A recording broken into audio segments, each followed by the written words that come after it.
Assalamualaikum warahmatullahi wabarakatuh. Waalaikumsalam warahmatullahi wabarakatuh. Selamat pagi, bagaimana kabarnya Bu Cici? Alhamdulillah Bapak baik. Di pagi yang di pagi yang cerah ini alhamdulillah. Ya, alhamdulillah hari ini kita bisa bertemu lagi dalam kegiatan pendampingan individu kelima dalam kegiatan pendidikan program Grup Negara. Dan untuk fokus serta tema pendampingan kali ini adalah temanya tentang rancangan program kegiatan sekolah yang berdampak pada siswa. Kemudian ada 3 fokusan pendampingan.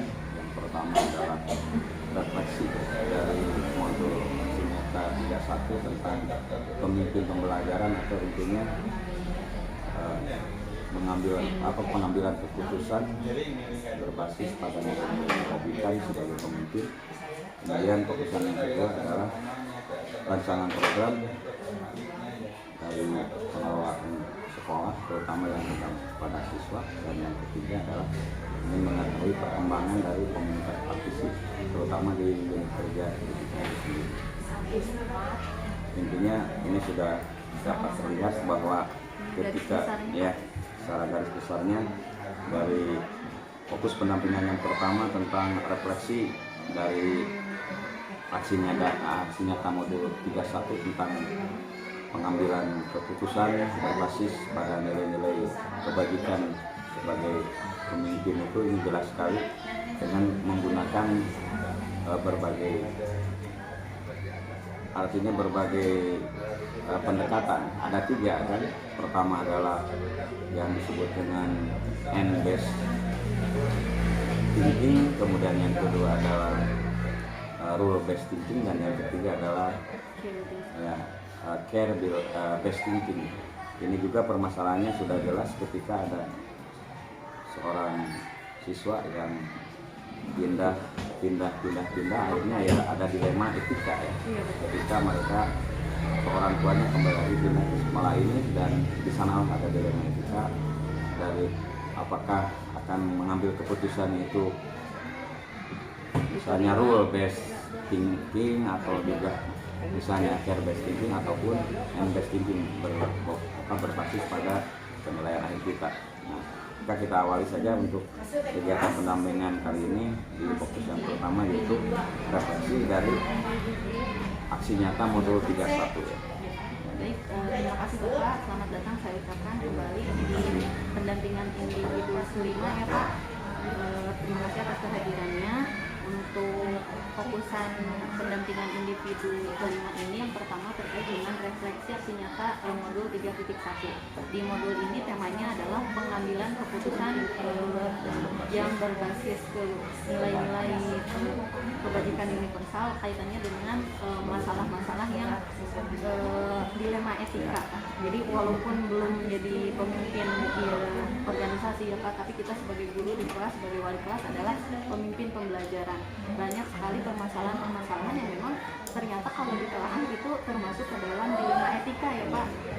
Sesuai dengan tugasnya, saya mencoba ikut ke dalam tataran pengelolaan sekolah. Ini kaitannya sebetulnya kan keputusannya ada di ibu kepala ya Pak, tapi saya ikut untuk berdiskusi dengan ibu, memberikan masukan gitu Pak. Yang pertama adalah masalahnya sudah didapatkan akhir-akhir ini.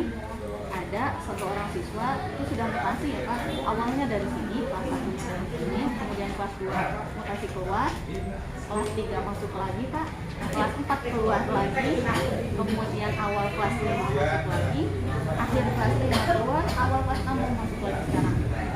Jadi kalau dihitung mungkin 6 kali mutasi gitu.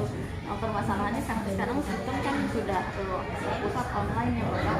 Ada kendala diantaranya terkait pengelolaan rapor online-nya kemarin. Jadi kalau siswa yang bolak-balik itu agak susah gitu. Nah, ibu kepala juga bingung ketika waktu itu datang orang tuanya. Nah, selama ini yang menjadi prosedurnya kan harusnya orang tua datang berbicara begitu. Nah, ini yang bersangkutan lebih banyak menggunakan komunikasi yang tidak langsung, telepon atau WA gitu. Dan di sana juga ibu merasa bingung dan menanyakan kepada kami para guru bagaimana ini mau diterima lagi tidak gitu. Nah, di sini kan ada beberapa paradigma yang bisa dipakai ya Pak. Tadi apakah mau yang pakai N-based thinking atau rule-based thinking atau fear-based thinking. Kemudian di langkah-langkah yang 9 itu tentu yang pertama kami melakukan, saya dengan Ibu memberikan masukan, Bu cek dulu ini ada pelanggaran aturannya tidak, pelanggaran hukumnya tidak, atau kalau misalkan kita ambil pilihannya kan antara dua ya Pak, apakah ditolak silahkan cari sekolah yang lain atau diterima kembali. Nah, setelah ditelaah kalaupun ini tidak ada pelanggaran hukum, kemudian kalau misalkan aturan yang kedua ya Pak, kalau naik ke media sosial gimana nih Bu, ini nggak apa-apa gitu. Dan setelah ditelisik ternyata ini dua-duanya keputusan kalaupun diambil ya dua-duanya benar, maka kita putuskan atau kita simpulkan bahwa ini permasalahan yang dilema etika, bahwa kalaupun ditolak ya bisa dikatakan benar ya Pak, karena secara faktanya berulang-ulang, sistemnya juga jadi rumit gitu. Kemudian kalau diterima juga benar karena memang anak kan mempunyai hak untuk diterima di mana saja. Jadi pada kasus ini kami berdiskusi bersama Ibu dengan guru-guru yang lain untuk mengambil keputusan. Yang diambil adalah ternyata paradigma yang fear-based thinking, jadi berdasarkan rasa peduli, dan beririsan juga dengan end-based thinking. Jadi memikirkan jangka panjangnya ini, karena anak nanti kalau kelas 6 kan sudah tidak bisa mutasi lagi Pak. Jadi mudah-mudahan dengan mengambil keputusan diterima, mudah-mudahan bisa tetap menetap di sini dan tidak pindah lagi. Nah, pada kegiatan ini saya sebagai khususnya CGP memberikan masukan kepada Ibu untuk melakukan 9 langkah dalam pengambilan keputusan, apalagi yang bermuatan dilema etika. Kita harus hati-hati ya Pak, jangan sampai bingung dan menjadi bingung sendiri gitu. Jadi itu ada langkah-langkah dan prinsip yang bisa diambil. Terima kasih. Jadi intinya ketika kita sudah membuat aksi nyata ya, karena di modul 3 titik 1 sampai titik 3 itu kan pemimpin semua, dimana di titik 1 ini 3.1 adalah kita CGP ini sebagai calon pemimpin pembelajaran, bagaimana mengelola sumber daya dari siswa di sekolah tersebut. Sementara untuk modul 32 kan pemimpin dalam pengelolaan sekolah ya, dan yang ketiga adalah calon pemimpin atau pemimpin dalam pengembangan sekolah kan gitu. Jadi tadi sudah jelas sekali aksi nyata ketika ada dilema etika seorang siswa yang ya berkali-kali 6 kali ya terus pindah-pindah, dan akhirnya ya dengan 9 langkah itu bisa menjadi sebuah keputusan bersama, terutama dari pemegang kebijakan ibu kepala sekolah yang menitik beratkan kepada langkah dari care based thinking dan masuk juga ke end-based thinking. Jadi penilaian akhir ketika orang atau siswa yang bersangkutan ini tidak terjadi masalah, terutama ketika kalau lihat dari base misalnya itu jelas berdasarkan misalnya rule based thinking, misalnya 2 kali masuk ketiganya tidak ya itu tidak ada masalah, itu tidak lagi ada dilema etika yang mungkin langsung aja ditolaknya karena tidak ada rule based thinkingnya secara jelas. Maka kita ambil langkahnya itu langkah yang care based thinking dan yang penting jelas. Nah itu aksi nyata yang sudah jelas sudah diaplikasikan, diterapkan dalam pemahaman tentang modul 31, yaitu tentang pengambilan kebijakan atau keputusan berbasis pada kebijakan sebagai seorang pemimpin. Nah kita lanjut ke pendampingan yang kedua, fokusnya yaitu rancangan program sekolah yang berdampak positif pada siswa. Di sini juga jelas ketika dibaca sama singkatan semua bagus. Ada simpati, ada masagi, sekarang bis kota. Bus kota ya. Bus kota ini singkatan dari buku saku untuk kosakata. Bagus sekali.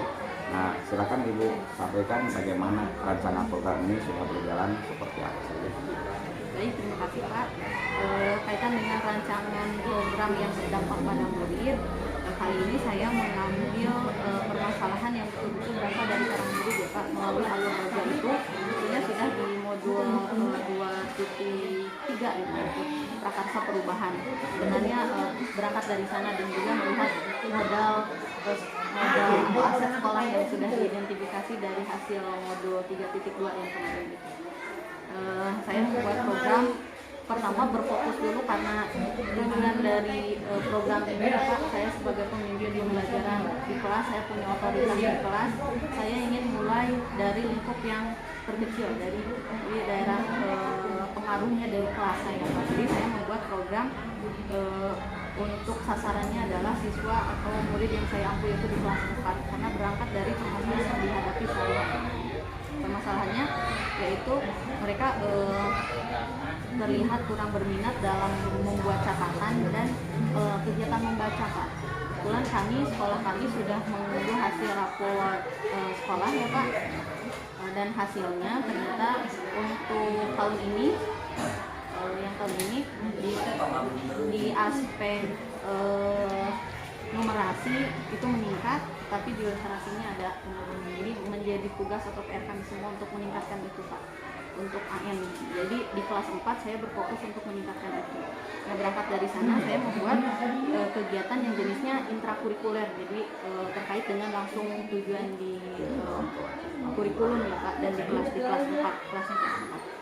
Tujuannya adalah untuk meningkatkan minat baca, kemudian terkait dengan pengembangan karakter profil Pancasilanya untuk berpikir kritis dan kreatif, kemudian untuk lingkungan pengembangan yang menjadi sasarannya adalah meningkatkan, jadi membuat lingkungan yang meningkatkan komitmen murid untuk menentukan kegiatan belajarnya. Ini kaitannya dengan student agency-nya terkait dengan materi di modul 3.3 ini. Begitu. Adapun ringkasan kegiatannya dari namanya ini bukan ikut-ikutan ya Pak, ini juga membuat ini, tapi maksudnya untuk lebih mudah diingat begitu Pak. Jadi dibuat dan terbaca umum. Iya Pak, kalau kalimat panjang itu susah diingat. Jadi dibuat akronim, nama programnya adalah Buskota, itu dari kata buku saku kosakata. Jadi kegiatannya ini dilakukan di mata pelajaran bahasa Indonesia. Karena saya pertama ya Pak mengampu untuk kurikulum merdeka di kelas 4. Saya analisis ternyata di mata pelajaran bahasa Indonesia itu untuk setiap bab jadi ada elemen membaca, kemudian setelah itu ada tugas untuk anak-anak menandai kata-kata baru yang belum mereka pahami. Kemudian di tugas di buku paketnya hanya dicatat saja. Nah, tadi kan menjadi masalah bahwa menjadi sesuatu yang kurang kreatif rasanya kalau dicatat sesuai di buku tulis gitu ya Pak. Di modul 2.3 saya membuat prakarsa perubahan untuk mind map. Nah itu sudah dilaksanakan. Untuk yang mata pelajaran itu untuk semua mata pelajaran ya Pak kalau mind map. Nah kalau ini harus di pelajaran bahasa Indonesia. Jadi saya kreasikan karena ini muncul di setiap bab. Jadi untuk pelajaran bahasa Indonesia di sesi itu bab baru membaca, kemudian menandai kata-kata baru, ditulis. Saya kreasikan dalam sebuah buku saku, buku kecil ini untuk mengakomodasi voice-nya. Saya ajak mereka untuk curah pendapat dan berdiskusi ini bagaimana selama ini kita melakukan pencatatan baik dari rangkuman ataupun kata-kata baru ini gimana, menarik tidak gitu. Jadi didiskusikan curah pendapat untuk mengakomodir poin voice yang mendengar pendapat atau suara dari para murid. Kemudian untuk aspek choice-nya saya berikan pilihan kepada mereka atau menggali ide dari mereka, barangkali ada dari mereka ide-ide baru. Silahkan mau dibuat apakah seperti kemarin dalam mind map atau catatan biasa atau yang lain. Nah, saya tunjukkan karena ada banyak tutorial ternyata di Pinterest siapa untuk membuat buku saku, ya buku kecil yang lebih menarik sesuai dengan kreativitas mereka. Saya berikan itu untuk mereka, mereka pilih gitu. Selain itu poin choice-nya saya berikan kepada mereka bahwa bentuk buku saku yang mereka mau buat itu silahkan dikreasikan sesuai dengan kreativitas, mulai dari ukurannya, kemudian dari hiasannya, dan dari kata-kata yang diberi. Kalau kata-kata itu kan minimal 5 ya Pak, ternyata dianalisis setiap teks itu. Silahkan mau sebanyak-banyaknya, kalau mereka anggap itu baru silahkan tulis di sana. Dan di satu hari, satu sesi itu anak-anak diberikan pilihan untuk selain menuliskan artinya beserta jenis katanya, kata benda, kata kerja, mereka juga diberikan kebebasan untuk pilih salah satu kata yang menurut mereka menarik untuk dituangkan dalam bentuk gambar. Jadi itu untuk mengakomodasi poin choice-nya, mereka diberikan kebebasan untuk memilih. Yang saya lakukan, kemudian untuk ownership-nya, kepemilikannya itu saya komodasikan mereka dari sisi pembuatan bukunya. Tidak saya sediakan buku, tidak juga mereka membeli, tapi saya meminta mereka untuk silakan kumpulkan kertas bekas atau sampul-sampul buku, dikumpulkan, dan itu ada tutorialnya, dan saya bimbing mereka untuk membuat, dan mereka buat sendiri. Dan 1 hari untuk membuat itu, kemudian hari-hari berikutnya untuk mengisikan atau memasukkan kata-kata yang mereka anggap baik. Gitu. Jadi 3 fokusan untuk VCO-nya ya Pak, voice, choice, dan ownership-nya mudah-mudahan terakomodir. Jadi diberi nama buku saku kosakata atau disingkat Puskota. Gitu. Sebagai rencana kalau misalkan ini memberikan dampak yang signifikan pada kelas saya, tentu ini ingin ditularkan juga Pak kepada kelas-kelas lainnya, karena di tahun depan mungkin juga akan bertambah kelas 5 yang kurikulum merdeka, kemudian kelas 2. Mudah-mudahan bisa jadi program sekolah yang betul-betul berdampak kepada murid. Kaitannya dengan tadi untuk meningkatkan segi kritisnya, kreativitas, dan mereka punya student agency. Begitu Bapak, itu untuk rancangan program yang berdampak pada murid sebagai pemenuhan tugas di modul 3.3. Ya, terima kasih.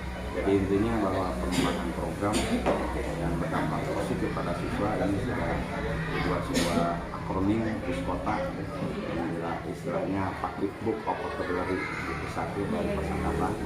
Alhamdulillah ketika hal itu dilihat dari pemetaan aset siswa aset lingkungan sekolah, itu memang berdampak seperti itu ketika dalam pembelajaran bahasa Indonesia muncul kosakata baru yang dianggap mereka sulit atau yang dianggap mereka baru dia kenali, sehingga tindak lanjutnya ya dibuatlah sebuah daftar buku saku itu yang dipastikan kan itu nanti alfabetis kan atau Pak, karena atau ini tidak Pak, karena tidak. kegiatannya kan Tidak per disusun hari, lagi. jadi tidak disusun lagi. Jadi saya biarkan kepada mereka untuk tidak alfabetis, silakan sesuai sesuai kreativitas Ya, yang mereka. muncul ini di awal nanti di Ya, akhir. jadi sesuai Ya. dengan teks di buku paket. Ya.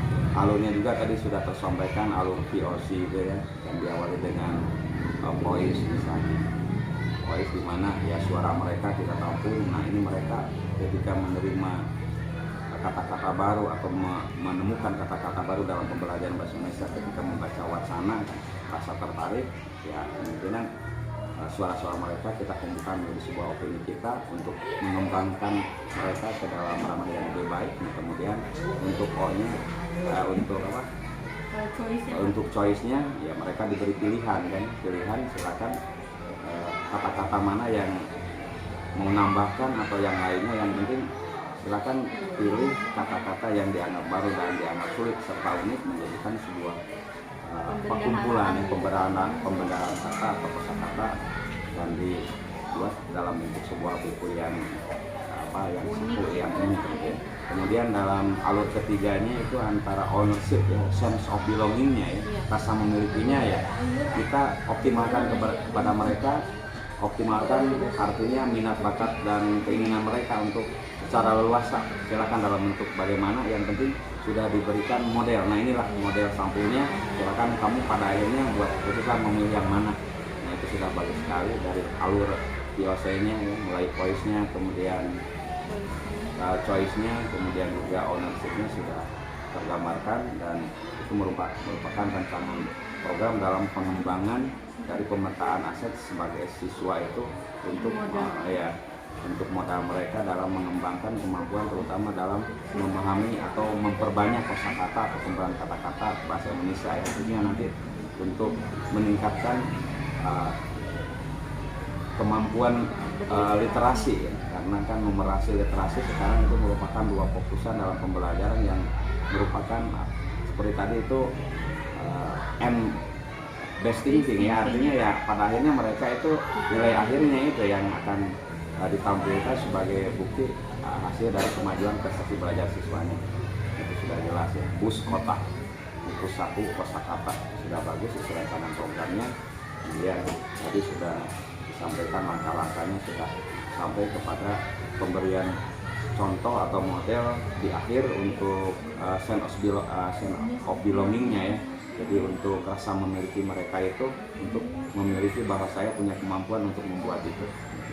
Ya, maksudnya karena itu dimulai dari mereka membuat sendiri dari awal, mengumpulkan bahan, proses pembuatan sampai mereka mengisi sendiri, itu saya harap sense of belonging-nya ini sangat kental gitu. Jadi dari awal saya membangun gitu, dan pada akhirnya mungkin bisa jadi sebuah portofolio juga ya Pak di akhir ini tahun. Ya, menjadi sebuah portofolio yang bidang literasi gitu ya. Jadi awalnya suara mereka kita raih, kemudian mereka diberi pilihan sesuai dengan minat bakat mereka, masuk ke pembelajaran berdiferensiasi juga ya. Artinya memenuhi seluruh kebutuhan peserta dalam pembelajaran.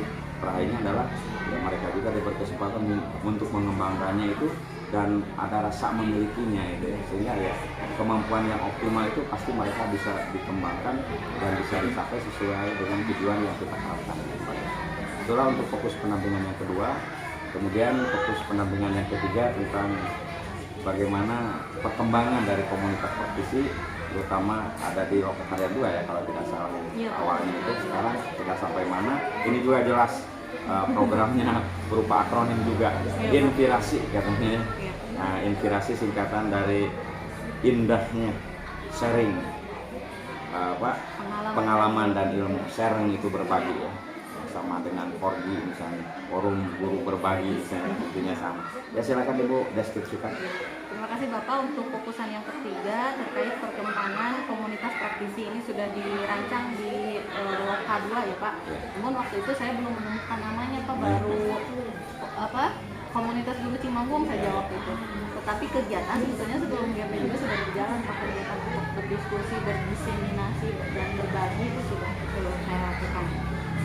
Untuk pemenuhan tugas kali ini ya sama seperti tadi Pak, biar lebih menarik, eye-catching gitu ya Pak, dibuat namanya juga dalam bentuk akronim juga.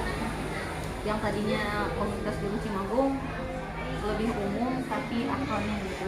Tadi disebutkan oleh Bapak, jadi nama komunitasnya adalah komunitas inspirasi ya Pak.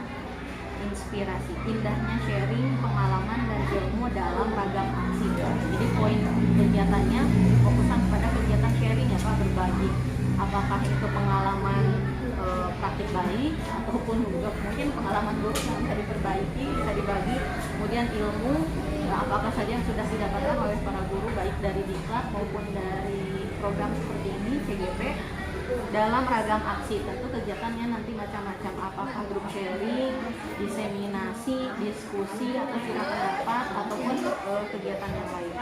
Kemudian saya juga berusaha untuk merancang logonya ya Pak. Ini disesuaikan dengan kalau psikologi warna itu kurang mendalam ya Pak, tapi ya mudah-mudahan adalah warna hijau gitu ya Pak.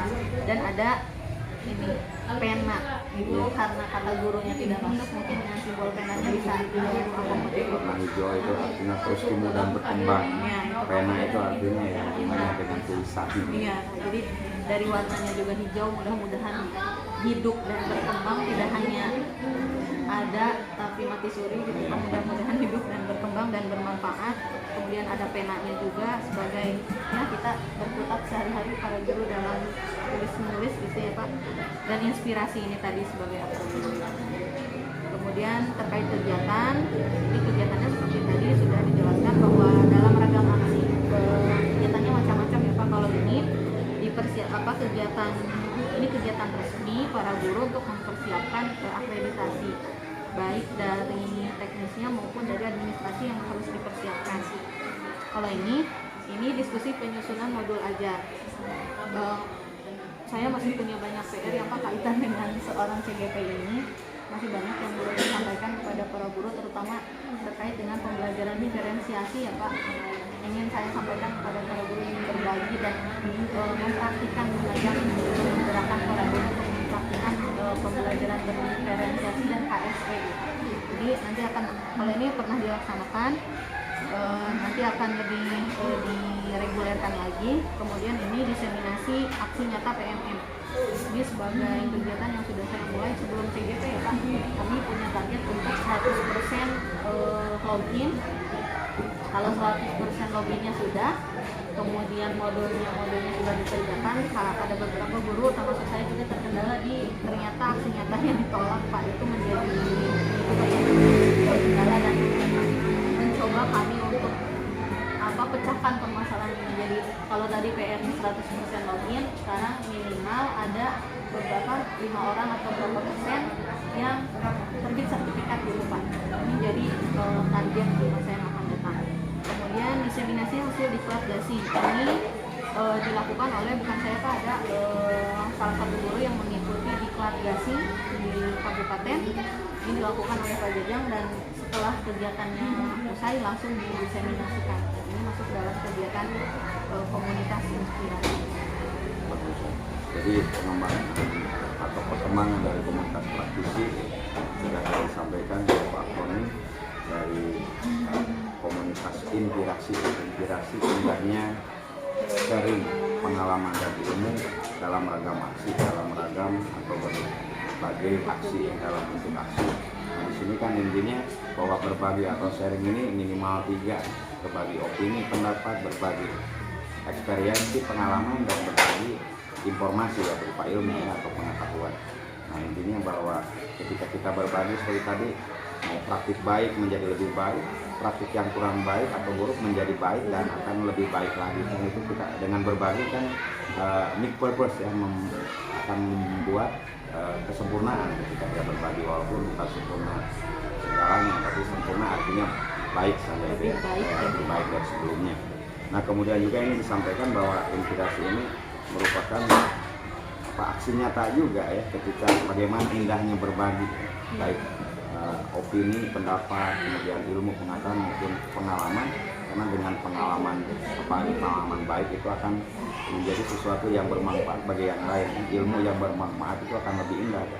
Sebaik-baik manusia adalah yang bermanfaat bagi yang lain. Maka kemanfaatan itu kan dari ilmunya, kemudian informasi maupun dari pengalamannya yang bisa menginspirasi mereka untuk lebih baik gitu ya.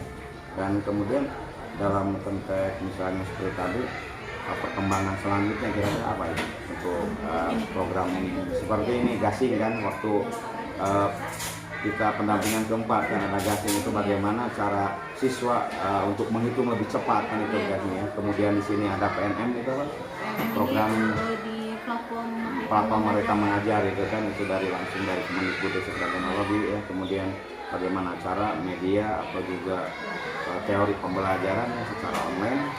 Kemudian juga ini ada banyak terkait modul ajar ya, pembelajaran 2.2 ya, pembelajaran berdiferensiasi ya, intinya yang terfokus dan artinya 100% harus mampu untuk memenuhi kebutuhan seluruh peserta didik dengan minimal dari tipe belajar mereka. Maka mereka itu senangnya audio, senangnya visual maupun kinestetik, kan kita harus fasilitasi mereka ya. Nah kemudian di awal tadi dikatakan ini kegiatan dokumentasi dari program akreditasi sekolah ya, untuk menentukan posisinya. Artinya ya posisi A misalnya amat baik seperti itu kan, itu juga berbagi dalam rangka pembelajaran sesuai dengan prosedur yang harus diisi oleh sekolah dari asesor itu kan itu sendiri ya. Bagus sekali. Jadi perkembangan komunitas praktisi yang tadi sudah sampaikan itu merupakan aksi nyata juga ya, sudah disampaikan ketika kegiatannya itu berbagi ilmu, pengetahuan, kemudian pengalaman dengan beragam aksi itu sendiri ya. Nah kemudian apa rencana ke depan yang lebih nyata lagi 1 bulan ke depan misalnya dalam perkembangan komunitas praktisi ini? Ya, terima kasih Pak. Ini saya merasa masih jujur saja ya Pak, sebagai seorang CGPN nanti kalau sudah selesai calonnya hilang jadi seorang guru penggerak juga saja berat ya Pak. Saya punya tanggung jawab moral untuk bagaimana sesuai dengan fungsi kita harus bergerak dan menggerakkan. Saya sendiri mencoba untuk, walaupun saya Pak, untuk tergerak dan bergerak itu, apalagi untuk menggerakkan orang lain. Mudah-mudahan melalui komunitas ini sesuai dengan namanya inspirasi, bukan hanya saya yang menginspirasi ya Pak, banyak di sini yang senior, ibu bapak guru yang senior. Mudah-mudahan saya punya kalimat yang biasa saya terapkan ya Pak, biasa kalau di pergaulan dengan orang senior. Harusnya kan dalam pergaulan atau kegiatan di organisasi, yang senior itu menginspirasi, yang muda-muda didorong yang junior untuk berprestasi. Jadi ada kolaborasi di sana. Mudah-mudahan dengan nama inspirasi ini, logonya warna hijau terus bertumbuh, berkembang, bermanfaat, saling menginspirasi, bukan dari GP-nya saja, bukan dari CGP-nya saja, tapi saya bisa mengambil ilmu dari rekan-rekan guru yang lain juga bisa mendapat sedikit informasi dari saya. Jadi untuk langkah ke depan masih banyak Pak target yang ingin saya laksanakan, terutama untuk dari segi pertama yang penjadwalan ya Pak. Untuk sampai saat ini belum ada, sudah ada tahap dengan Ibu Kepala. Kan tahap pembuatan komunitas itu ada 3 ya Pak, mulai dari ngobrol-ngobrol dulu, cari pengikut, kemudian dibuat komunitasnya. Itu di awal sebetulnya sudah ada keinginan untuk setiap hari Jumat atau Sabtu itu ada kegiatan para guru untuk waktu itu difokuskan di PNM, tapi terkait dengan banyaknya informasi yang baru yang Pak mungkin tidak terlepas dari ini. Yang pertama saya ingin membuat jadwal kesepakatan dengan Ibu Kepala dan para guru. Silakan ada waktu kapan, saya bersedia untuk memfasilitasi. Kemudian yang kedua, saya ingin tadi berusaha untuk menggerakkan ya Pak. Kan para guru di sini kebetulan sudah ada 1 GP ya Pak di angkatan 5. Gitu. Mudah-mudahan kami bisa berkolaborasi untuk nanti berbagi pengalaman dan ilmu terkait dengan pembelajaran tadi.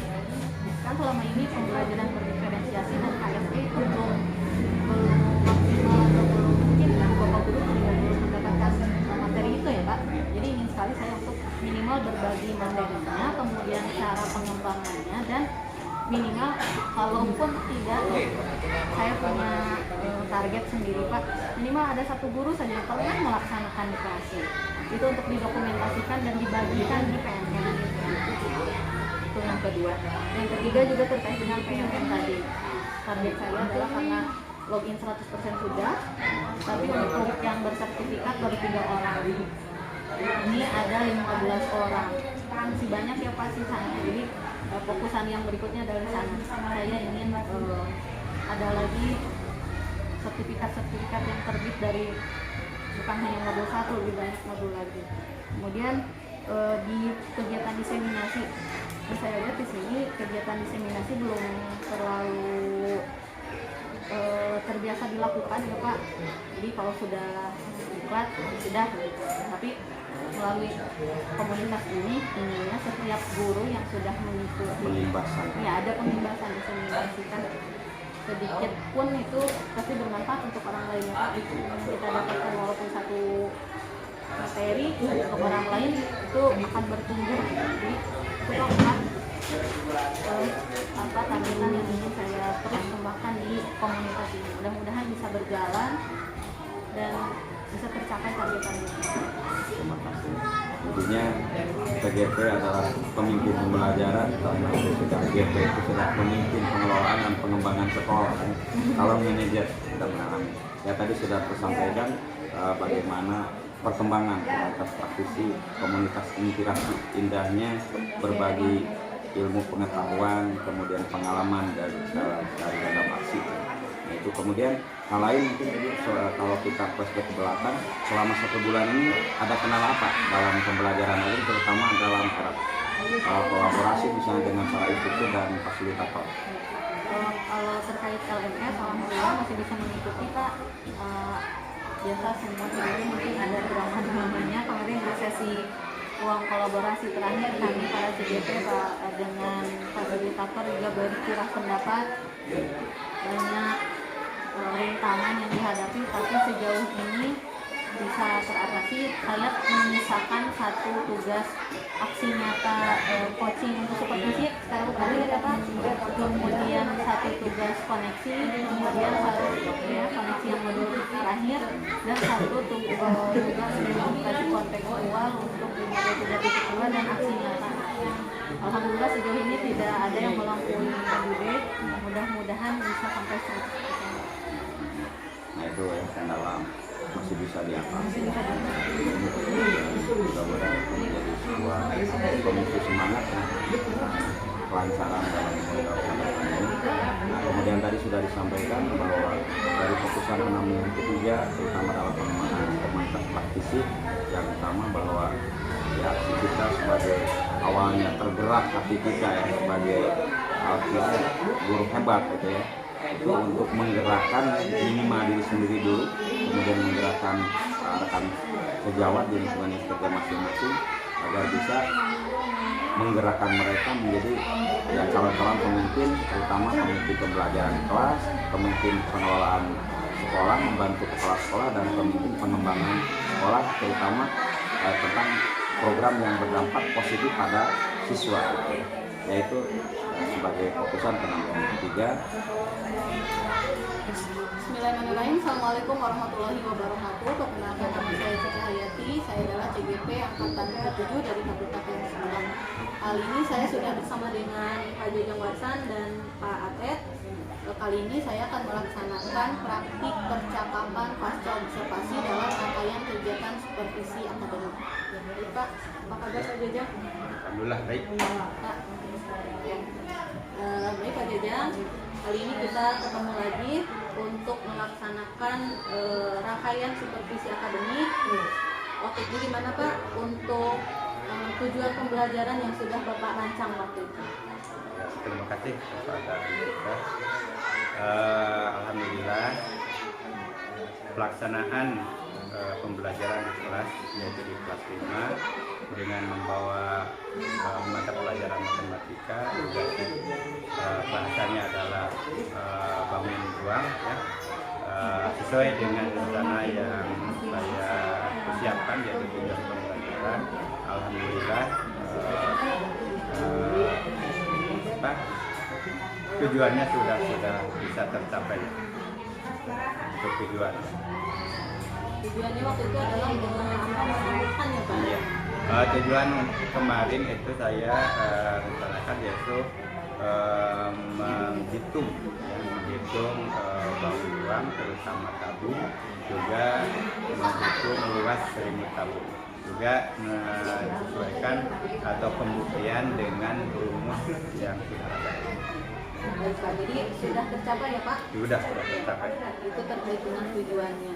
Kemudian terkait dengan area pengembangan, waktu itu Bapak merencanakan 3 ya Pak? Iya, 3. Untuk area pengembangan, alhamdulillah semuanya sudah tercapai sesuai dengan rencana, yaitu pengetahuannya sudah, kemudian sikap dan keterampilan ya. Mungkin di dalam keterampilan anak bisa langsung ya membuktikan bahwa volume tabung itu atau keliling tabung bisa digunakan dengan menggunakan sebuah tali di permukaan silinder tabung. Itu terkait area pengembangan Pak. Dari pembicaraan percakapan singkat dengan saya Pak, baik di sesi praobservasi, kemudian di saat ini ada pembelajaran yang Bapak dapatkan dari percakapan kita kira-kira apa? Dengan percakapan ini banyak sekali ya pengalaman juga ilmu-ilmu yang didapat, terutama dalam mengembangkan atau meningkatkan proses belajar di kelas, terutama mungkin kedepannya dalam pembuatan kelompok disesuaikan dengan karakteristik siswa. Ada yang di dalam pendengarannya mungkin itu, kemudian dalam penglihatannya juga dalam yang lain. Jadi ada pencerahan dari hasil pembelajaran ini. Mudah-mudahan nanti kedepannya lebih bagus lagi, lebih meningkat lagi dalam kegiatan proses belajar di kelas. Akhirnya sesi percakapan pasca observasi ini berarti katakan berakhir pula praktik supervisi akademik di kelas Pak. Kita sudah melaksanakan percakapan praobservasi, saya observasi ke kelas, dan sesi percakapan pasca observasi ini juga pertanyaannya sudah selesai dan demikian sudah berakhir. Terima kasih kepada Pak Jajang, mudah-mudahan apa yang kita lakukan ini menjadi sebuah gerakan kecil yang berdampak besar pada kualitas pendidikan di Amin. khususnya di sekolah kita ya Pak, di Iya. SD Negeri Cimanggu 1. Sampai jumpa Pak pada kegiatan berikutnya, mudah-mudahan kita diberikan kesehatan selalu dan bisa bertugas sebagai pemimpin pembelajaran yang sungguh. Terima kasih Amin. Pak Jajang. Rekan semua, inilah akhir dari pendampingan individu ke-6 dari tema pendampingan rancangan program yang berdampak pada siswa. Demikian sekali lagi atas perhatiannya dan sampai jumpa pada pendampingan individu berikutnya. Assalamualaikum warahmatullahi wabarakatuh. Waalaikumsalam.